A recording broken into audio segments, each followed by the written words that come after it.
Today, we are going to fix the biggest problem with the PS5. I know that looks are subjective, but to say the styling of the PS5 is controversial would be generous to say the least. And really, you could say the same thing about the PS5 Pro and the Slim as well. So today, we are going to completely re-engineer this system to make it poof, disappear. So let's talk about a big problem that I have with the PS5. This thing is loud, especially during longer play sessions.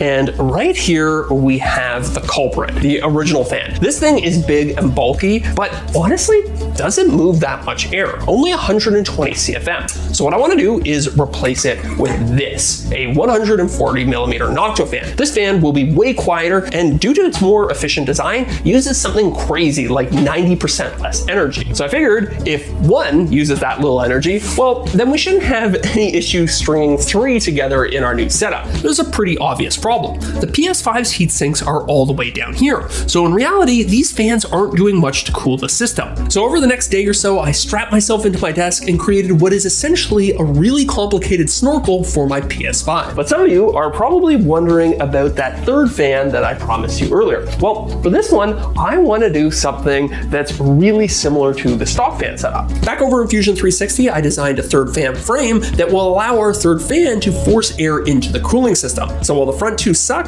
this one is gonna blow. At this point, I think we are ready to move on to fixing my next major gripe with the PS5. This is something that has bugged me from basically day one. The power and eject switch. In a brightly lit room like this, you can almost tell which is which. But by the time you put this thing in a home theater, they're basically indistinguishable. And the amount of times that I've hit eject when I meant to hit power or vice versa is absolutely ridiculous. Now that we have our newer, larger, and much more premium feeling buttons all wired up, we need somewhere to put them. And I thought this would be a good opportunity to fix another small issue that I have with the PS5. See, when this thing is vertical, it's really easy to find the disk drive. But I found when it was horizontal, the way I had it before, it's actually kind of confusing to get the right location for the disks, and I'd often end up trying to insert them somewhere here or there. So what I want to do is fix both of these issues at the same time. So back over at our 3D model, I designed a new 3D printed part that will hold our switches, cover up any rough edges, and importantly, guide any Blu-ray discs effortlessly into place. After all of that, I was finally ready to test the system for the very first time. Oh, yes, it actually works.